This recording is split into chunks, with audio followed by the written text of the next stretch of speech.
Welcome back. My name is Jim Kaseman, and then, of course, now probably you're wondering why I repeat so many things the first minute or so. It's because sometimes this is the first time that people are listening. And so I keep reminding us that we're talking about what's the subject? We want to get to know God intimately. How do we get to know God intimately? By obeying His Word. So, what does He say in His Word about all the different subjects? Like faith. Well, without faith, it's impossible to please Him. Healing. By His stripes we were healed. We need to find out what the Bible has to say, including the subject of alcohol. What does the Bible say about alcohol? And again, my opinion doesn't make any difference. I don't have any, it doesn't count. Your opinion doesn't count either. What counts is, what does God say? And so we've been establishing now, we've spent a bit of time talking about the Old Covenant, and we can see that finally, Revelation's progressive.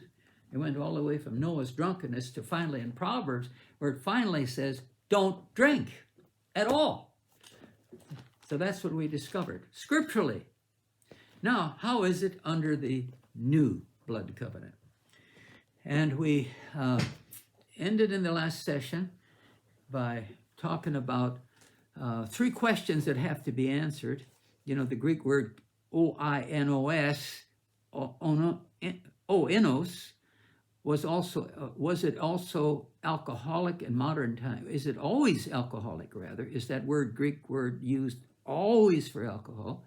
And then alcohol content in the Old versus the New Testament. And then Jesus, of course, when he turned water into wine at the wedding at Galilee, at Cana of Galilee, was the wine alcoholic or unfermented? All right, so here we go. An extreme response to the first question says that the wine mentioned in the Bible was never alcoholic. This view is certainly false. False. That wine was never alcoholic. False Old Testament warnings about fermented wine, and we've read that Proverbs chapter 23 several times now, verse 29 to 35. And New Testament warnings about drunkenness and the addictive power of wine point irrefutably to the availability of alcoholic wine in Jewish society.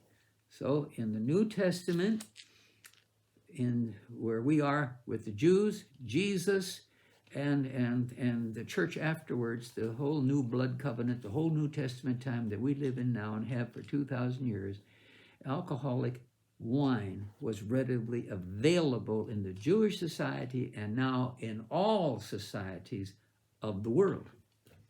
An equally indefensible view, however, is the assertion by some that all wine mentioned in the Bible is alcoholic. Now, that's not true either. The assumption behind this argument is that since refrigeration was unavailable in ancient times, there was no way to preserve wine in an unfermented state in the warm Mediterranean climate. This view ignores evidence from ancient writers such as Pliny and Colmelia, who described the production of non-alcoholic wine known as always sweet. Now, to preserve wine in a non-alcoholic state for long periods of time, the standard practice in ancient times was to boil the fresh grape juice down to about a third of its original volume. The resulting condensed juice was very sweet, and because of its high sugar content, it both resisted spoilage and did not ferment. Later, water could be added back to produce reconstituted juice. Alternatively, the condensed juice could be used as a sweetener both in cooking and in the production of other wines. Sometimes it was also used as medicine. When boiled down even more, grape juice yielded syrups and jellies, which were often used as preservatives.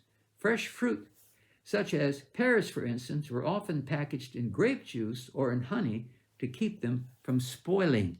And here you can see Columella, or whatever, I don't even know how to pronounce all these names, but these are all ancient writers back from those times.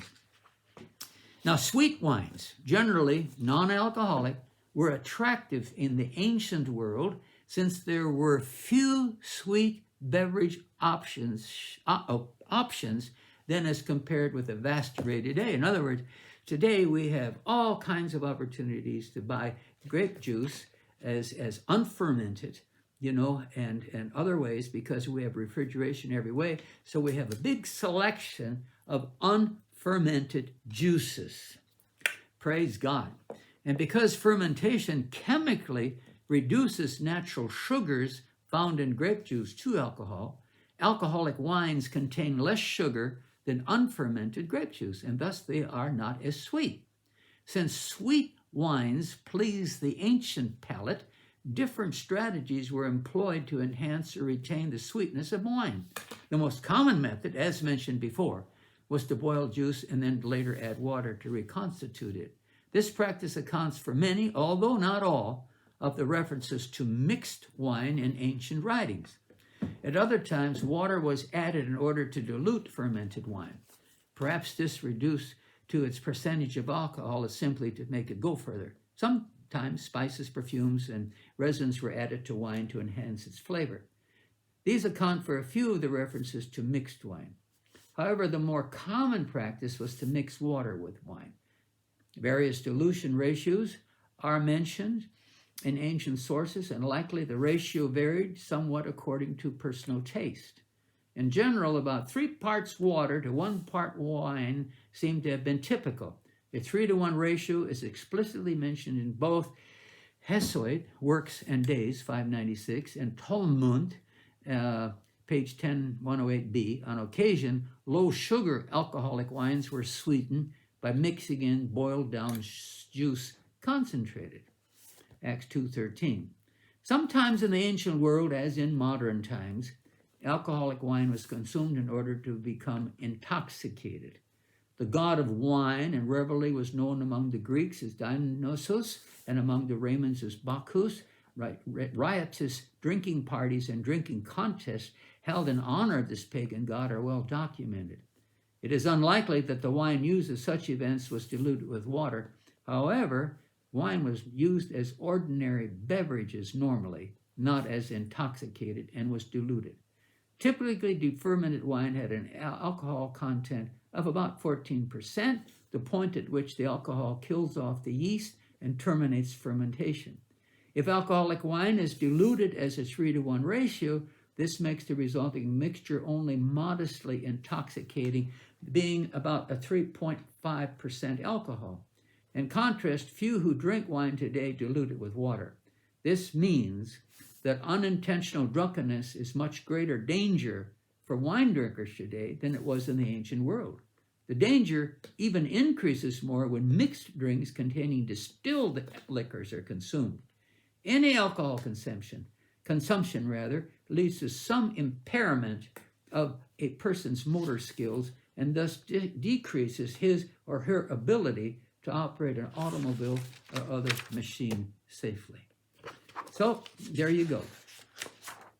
In the New Testament times that we live in right now, all the way from Jesus' time through today, there's sweet wines, unfermented grape juice, and then there's those wines that are fermented, and then they had mixed it together with other things, including water, to dilute it, to bring it down, and to the 3.5% alcohol. And you can add strong drinks to that, and of course that increases the percentage of alcohol. And so today, people have a greater chance of getting drunk on wine at 3% alcohol, if it's diluted, 3-to-1 ratio, and you have a greater chance of getting drunk. So it's in our society. I guess that's all I can say. And so here again, we'll just terminate this session, because we're going to switch over to Jesus now and wine in the New Testament beginning the next session. So again, you just be blessed in everything you set your hands to do. Praise God. We'll see you in the next session.